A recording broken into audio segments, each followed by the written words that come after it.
ಓಹ್! ಬಂದ್ರಾ? ಬನ್ನಿ ಬನ್ನಿ.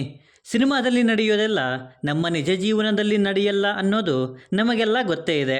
ಬಟ್ ಕೆಲವರ ನಿಜ ಜೀವನ ಅನ್ನೋದು ಸಿನಿಮಾಗಳಾಗಿರುವಂತಹ ಉದಾಹರಣೆಗಳು ಕೂಡ ಸಾಕಷ್ಟಿವೆ. ಹಾಗಿದ್ರೆ ಇವತ್ತಿನ ವಿಡಿಯೋದಲ್ಲಿ ನೈಜ ಘಟನೆಗಳನ್ನು ಆಧರಿಸಿ ಕನ್ನಡದಲ್ಲಿ ಬಂದಿರುವಂತಹ ಸಿನಿಮಾಗಳ ಬಗ್ಗೆ ನೋಡೋಣ.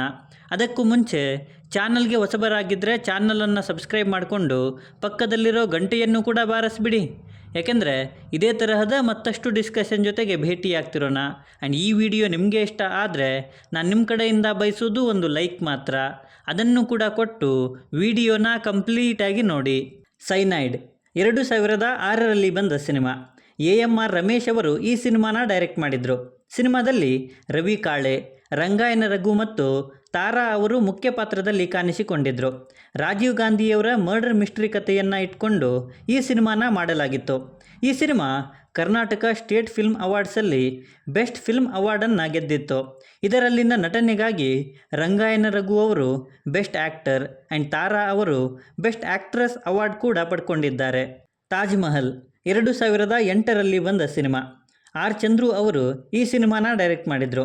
ಸಿನಿಮಾದಲ್ಲಿ ಅಜಯ್ ರಾವ್ ಮತ್ತು ಪೂಜಾ ಗಾಂಧಿಯವರು ಮುಖ್ಯ ಪಾತ್ರದಲ್ಲಿ ಕಾಣಿಸಿಕೊಂಡಿದ್ದಾರೆ. ಈ ಸಿನಿಮಾದ ಕಥೆಯನ್ನು R. ಚಂದ್ರು ಅವರ ಗೆಳೆಯನ ಜೀವನದ ಕಥೆಯನ್ನು ಆಧರಿಸಿ ತೆಗೆಯಲಾಗಿದೆ. ಎದೆಗಾರಿಕೆ 2012ರಲ್ಲಿ ಬಂದ ಸಿನಿಮಾ ಇದು. ಸುಮನ್ ಕಿತ್ತೂರ್ ಅವರು ಈ ಸಿನಿಮಾನ ಡೈರೆಕ್ಟ್ ಮಾಡಿದರು. ಅಗ್ನಿ ಶ್ರೀಧರ್ ಅವರು ಬರೆದಂತಹ ಎದೆಗಾರಿಕೆ ಕಾದಂಬರಿ ಆಧರಿಸಿದ ಸಿನಿಮಾ ಇದು. ಆದಿತ್ಯ ಮತ್ತು ಅತುಲ್ ಕುಲಕರ್ಣಿ ಅವರು ಈ ಸಿನಿಮಾದಲ್ಲಿ ಮುಖ್ಯ ಪಾತ್ರದಲ್ಲಿ ಕಾಣಿಸಿಕೊಂಡಿದ್ದಾರೆ. ಈ ಸಿನಿಮಾ 90ರ ದಶಕದ ಅಂಡರ್ ವರ್ಲ್ಡ್ ಡಾನ್ಗಳಾದ ಶ್ರೀಧರ್, ಮುತ್ತಪ್ಪ ರೈ ಮತ್ತು ಬಚ್ಚನ್ ಅವರ ಜೀವನದ ಕಥೆಯನ್ನು ಆಧರಿಸಿ ಸಿನಿಮಾನ ಮಾಡಲಾಗಿದೆ. ಬೆತ್ತನಗೆರೆ 2015ರಲ್ಲಿ ಬಂದ ಸಿನಿಮಾ. ಮೋಹನ್ ಗೌಡ ಬೆತ್ತನಗೆರೆ ಅವರು ಈ ಸಿನಿಮಾನ ಡೈರೆಕ್ಟ್ ಮಾಡಿದರು. ಸಿನಿಮಾದಲ್ಲಿ ಸುಮನ್ ಶೈಲೇಂದ್ರ ಅವರು ಮುಖ್ಯ ಪಾತ್ರದಲ್ಲಿ ಕಾಣಿಸಿಕೊಂಡಿದ್ದರು. ಬೆಂಗಳೂರಿನ ಬೆತ್ತನಗೆರೆಯಲ್ಲಿ ಅಂಡರ್ ವರ್ಲ್ಡಲ್ಲಿ ಹೆಸರು ಮಾಡಿದ್ದಂತಹ ಬೆತ್ತನಗೆರೆ ಸೀನಾ ಮತ್ತು ಬೆತ್ತನಗೆರೆ ಶಂಕರನ ಜೀವನ ಆಧಾರಿತ ಸಿನಿಮಾ ಇದಾಗಿತ್ತು. ಈ ಸಿನಿಮಾ ಸೆನ್ಸಾರ್ ಬೋರ್ಡ್ನಿಂದ 139 ಎಡಿಟ್ಗಳನ್ನು ಪಡ್ಕೊಂಡಿರೋದು ಆಶ್ಚರ್ಯ. ದಂಡುಪಾಳ್ಯ 2012ರಲ್ಲಿ ಬಂದ ಸಿನಿಮಾ.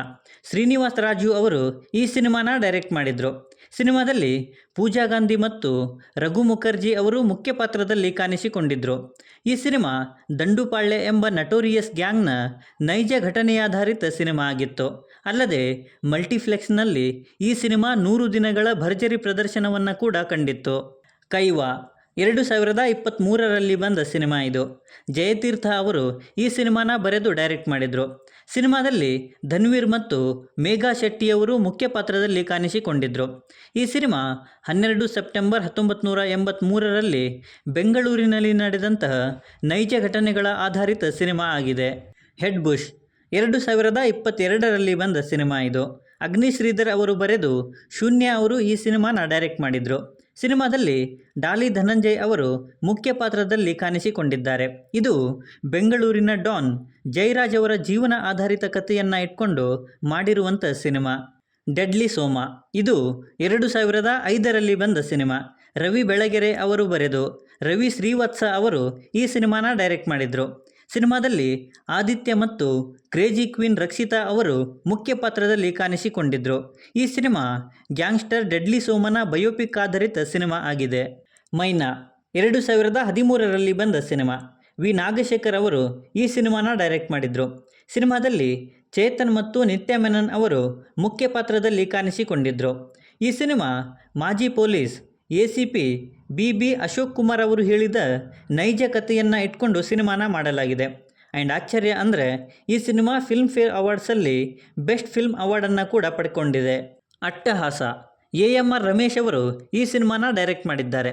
ಸಿನಿಮಾದಲ್ಲಿ ಕಿಶೋರ್, ಅರ್ಜುನ್ ಸರ್ಜಾ ಮತ್ತು ಲಕ್ಷ್ಮೀ ರೈ ಅವರು ಮುಖ್ಯ ಪಾತ್ರದಲ್ಲಿ ಕಾಣಿಸಿಕೊಂಡಿದ್ದಾರೆ. ಇದು ನಟೋರಿಯಸ್ ಕಾಡುಗಳ ವೀರಪ್ಪನ್ ಅವರ ನೈಜ ಘಟನೆಗಳನ್ನು ಇಟ್ಕೊಂಡು ಸಿನಿಮಾನ ಮಾಡಿರುವಂಥದ್ದು. ರಿಂಗ್ ರೋಡ್ ಶುಭ 2015ರಲ್ಲಿ ಬಂದ ಸಿನಿಮಾ. ಪ್ರಿಯಾ ಬೆಳ್ಳಿಯಪ್ಪ ಅವರು ಈ ಸಿನಿಮಾನ ಡೈರೆಕ್ಟ್ ಮಾಡಿದರು.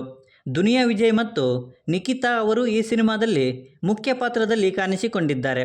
ಈ ಸಿನಿಮಾ 2003ರಲ್ಲಿ ನಡೆದ ಬೆಂಗಳೂರಿನ ಸಾಫ್ಟ್ವೇರ್ ಇಂಜಿನಿಯರ್ ಆದ ಗಿರೀಶ್ ಅವರ ಲವ್ವರ್ ಶುಭಾ ಅವರ ಮರ್ಡರ್ ಕೇಸ್ನ ಬಗ್ಗೆ ಕಥೆಯನ್ನು ಹೊಂದಿದೆ. ಕಿಲ್ಲಿಂಗ್ ವೀರಪ್ಪನ್ 2016ರಲ್ಲಿ ಬಂದ ಸಿನಿಮಾ ಇದು. ಕೆ. ಬಾಲಾಜಿ ಅವರು ಬರೆದು ರಾಮ್ ಗೋಪಾಲ್ ವರ್ಮಾ ಅವರು ಈ ಸಿನಿಮಾನ ಡೈರೆಕ್ಟ್ ಮಾಡಿದರು. ಸಿನಿಮಾದಲ್ಲಿ ಶಿವರಾಜ್ ಕುಮಾರ್, ಸಂಚಾರಿ ವಿಜಯ್ ಮತ್ತು ಯಜ್ಞ ಶೆಟ್ಟಿ ಅವರು ಮುಖ್ಯ ಪಾತ್ರದಲ್ಲಿ ಕಾಣಿಸಿಕೊಂಡಿದ್ದಾರೆ. ಈ ಸಿನಿಮಾ ವೀರಪ್ಪನ್ ಹತ್ಯೆಯನ್ನು ಆಧರಿಸಿದ ಆಪರೇಷನ್ ಕೋಕನ್ನ ಕಥೆಯಿಂದ ಮಾಡಲಾಗಿದೆ. ಆ ದಿನಗಳು 2007ರಲ್ಲಿ ಬಂದ ಸಿನಿಮಾ. ಕೆ. ಚೇತನ್ ಅವರು ಈ ಸಿನಿಮಾನ ಡೈರೆಕ್ಟ್ ಮಾಡಿದರು. ಅಗ್ನಿ ಶ್ರೀಧರ್ ಅವರು ಬರೆದ ದಾದಾಗಿರಿಯ ದಿನಗಳು ಎಂಬ ಕಾದಂಬರಿಯನ್ನು ಆಧರಿಸಿ ಈ ಸಿನಿಮಾನ ಮಾಡಲಾಗಿದೆ. ಸಿನಿಮಾದಲ್ಲಿ ಕೋತ್ವಾಲ್ ರಾಮಚಂದ್ರ ಮತ್ತು ಜೈರಾಜ್ ಗ್ಯಾಂಗ್ಸ್ಟರ್ಗಳ ನೈಜ ಜೀವನದ ಘಟನೆಗಳು ಮತ್ತು 80ರ ದಶಕದ ಮಾಫಿಯಾ ಲೋಕವನ್ನು ತೋರಿಸಲಾಗಿದೆ. ಚಂಬಲ್ 2019ರಲ್ಲಿ ಬಂದ ಸಿನಿಮಾ ಇದು. ಜೇಕಬ್ ವರ್ಗೀಸ್ ಅವರು ಈ ಸಿನಿಮಾನ ಡೈರೆಕ್ಟ್ ಮಾಡಿದರು. ಸಿನಿಮಾದಲ್ಲಿ ಸತೀಶ್ ನೀನಾಸಂ ಮತ್ತು ಸೋನು ಗೌಡ ಅವರು ಮುಖ್ಯ ಪಾತ್ರದಲ್ಲಿ ಕಾಣಿಸಿಕೊಂಡಿದ್ದಾರೆ. ಇದು IAS ಆಫೀಸರ್ DK ರವಿ ಅವರ ಬಯೋಗ್ರಫಿ ಆಧಾರಿತ ಸಿನಿಮಾ. ಯು ಟರ್ನ್ 2016ರಲ್ಲಿ ಬಂದ ಸಿನಿಮಾ ಇದು. ಪವನ್ ಕುಮಾರ್ ಅವರು ಈ ಸಿನಿಮಾನ ಡೈರೆಕ್ಟ್ ಮಾಡಿದರು. ಸಿನಿಮಾದಲ್ಲಿ ಶ್ರದ್ಧಾ ಶ್ರೀನಾಥ್ ಮತ್ತು ದಿಲೀಪ್ ರಾಜ್ ಅವರು ಮುಖ್ಯ ಪಾತ್ರದಲ್ಲಿ ಕಾಣಿಸಿಕೊಂಡಿದ್ದಾರೆ. ಬೆಂಗಳೂರಿನ ಡಬಲ್ ರೋಡ್ ಫ್ಲೈಓವರ್ ಮೇಲಿನ ಟ್ರಾಫಿಕ್ ಸಿಗ್ನಲನ್ನು ಬ್ರೇಕ್ ಮಾಡಿ ಸಾವನ್ನಪ್ತಾ ಇದ್ದಂತಹ ಸವಾರರ ಕಥೆಯನ್ನು ಇಟ್ಕೊಂಡು ಈ ಸಿನಿಮಾನ ಮಾಡಲಾಗಿದೆ. ಭೀಮಾ ತೀರದಲ್ಲಿ 2012ರಲ್ಲಿ ಬಂದ ಸಿನಿಮಾ. ಓಂ ಪ್ರಕಾಶ್ ರಾವ್ ಅವರು ಈ ಸಿನಿಮಾನ ಡೈರೆಕ್ಟ್ ಮಾಡಿದರು. ಸಿನಿಮಾದಲ್ಲಿ ದುನಿಯಾ ವಿಜಯ್ ಮತ್ತು ಪ್ರಣೀತಾ ಸುಭಾಷ್ ಅವರು ಮುಖ್ಯ ಪಾತ್ರದಲ್ಲಿ ಕಾಣಿಸಿಕೊಂಡಿದ್ದರು. ಇದು ಚಂದ್ರಪ್ಪ ಹರಿಜನ್ ಅನ್ನೋ ಗ್ಯಾಂಗ್ಸ್ಟರ್ನ ಜೀವನ ಆಧಾರಿತ ಸಿನಿಮಾ ಆಗಿದೆ. ಕೃಷ್ಣ ಲೀಲಾ 2015ರಲ್ಲಿ ಬಂದ ಸಿನಿಮಾ. ಶಶಾಂಕ್ ಅವರು ಈ ಸಿನಿಮಾನ ಡೈರೆಕ್ಟ್ ಮಾಡಿದರು. ಸಿನಿಮಾದಲ್ಲಿ ಅಜಯ್ ರಾವ್ ಮತ್ತು ಮಯೂರಿ ಅವರು ಮುಖ್ಯ ಪಾತ್ರದಲ್ಲಿ ಕಾಣಿಸಿಕೊಂಡಿದ್ದರು. ಇದು 2010ರಲ್ಲಿ ನಡೆದ ನೈಜ ಘಟನೆ ಆಧಾರಿತ ಸಿನಿಮಾ ಆಗಿದೆ. ಸೊ ಇವಿಷ್ಟು ನನ್ನ ಲಿಸ್ಟಲ್ಲಿ ಇದ್ದಂತಹ ಕನ್ನಡದಲ್ಲಿ ಬಂದ ನೈಜ ಘಟನೆ ಆಧಾರಿತ ಸಿನಿಮಾಗಳು. ಸೊ ಈ ಸಿನಿಮಾಗಳಲ್ಲಿ ನಿಮ್ಮ ಫೇವ್ರೆಟ್ ಸಿನಿಮಾ ಯಾವುದು ಅನ್ನೋದನ್ನು ಕೆಳಗಡೆ ಬರೆದು ತಿಳಿಸಿ. ಮತ್ತು ಈ ವಿಡಿಯೋ ನಿಮಗೆ ಇಷ್ಟ ಆಗಿದ್ದರೆ ದಯವಿಟ್ಟು ನನ್ನ ಚಾನಲನ್ನು ಸಬ್ಸ್ಕ್ರೈಬ್ ಮಾಡಿಕೊಂಡು ಸಪೋರ್ಟ್ ಮಾಡಿ. ಕೊನೆಯಲ್ಲಿ ಸಿಗ್ತಾ ಇರೋಣ.